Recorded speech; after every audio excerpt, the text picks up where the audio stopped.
Hey everyone, my name is Eric Nowoslawski from Clay.com, and today we are going to go over some of our sources that are available to you as native integrations inside of your workflow. So if you start on your Clay table and you click Start from a Source, it will bring you to this page where you will be able to select any of the sources that you would want to start from. And so our general overview is we have the ability to import from CSVs or webhooks. So if you already have your data and it's coming from someplace else, you would be able to bring it into the data either manually with a CSV or completely automatically by catching a webhook.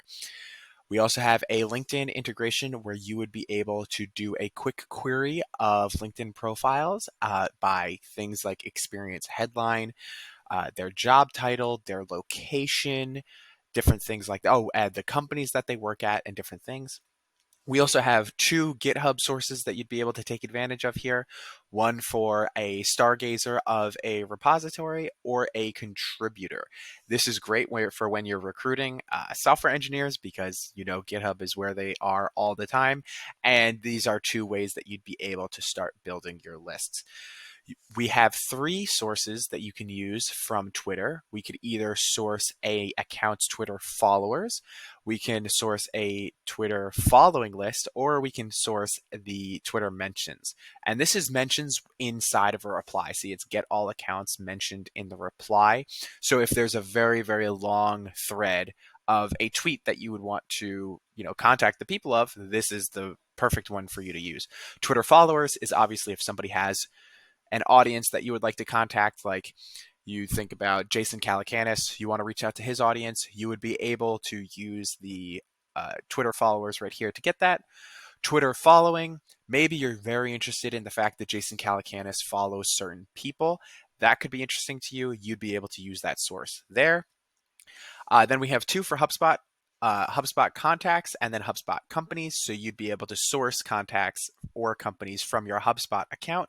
You would just connect them straight together and then you can start bringing data in. This is also a live source. It will bring in data daily and update things. So this is phenomenal for when you have inbound coming into your company, coming into your CRM, and you want to enrich it, find out, does this company have sales development reps? Do they have content creators on their team? Anything that you might want to find about them.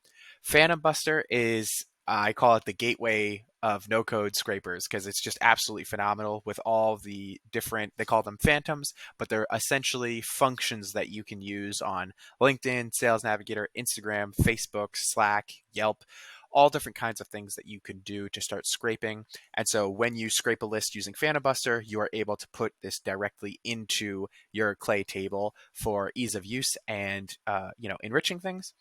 Salesforce records, you'd also be able to enrich your Salesforce data. This is a very similar use case with HubSpot. If you have an Apollo account, we would also be able to do a people search in Apollo. Make sure you connect your API key and you are mindful of the limits that your API key has. You'll also be able to pull in responses from a type form. So this is great if you have an event and people are filling out a type form and you can just enrich all of the data. And now you can actually have a less frictionful environment because if you want to collect people's, say, LinkedIn profiles, now they have to sit around and they have to think about their LinkedIn profile. But if you collect their name, their title, and their company, you would be able to use a Clay table to find their LinkedIn profile. Now you don't even have to ask them.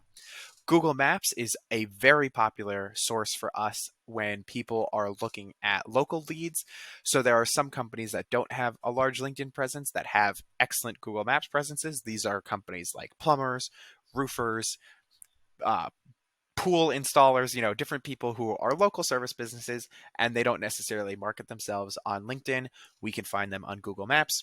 Google search is another great way to do this as well. Sometimes people don't have a good LinkedIn presence and they don't have a good Google Maps presence. Google search is kind of the thing that will bring it all together and you could do tons of searching there.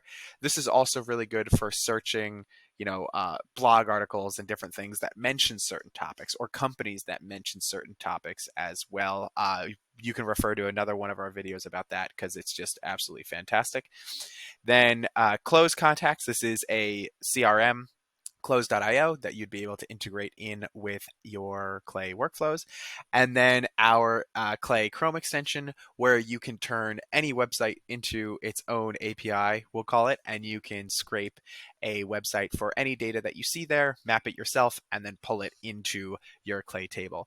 So this is a quick overview of all of the sources that we have available in Clay and a couple use cases of how we would use them. Keep checking out our videos for how to walk through all of these sources. And if you have any other questions, you can join clay.com/Slack to join our community where we can answer all of your questions as soon as you have them. Have a great day.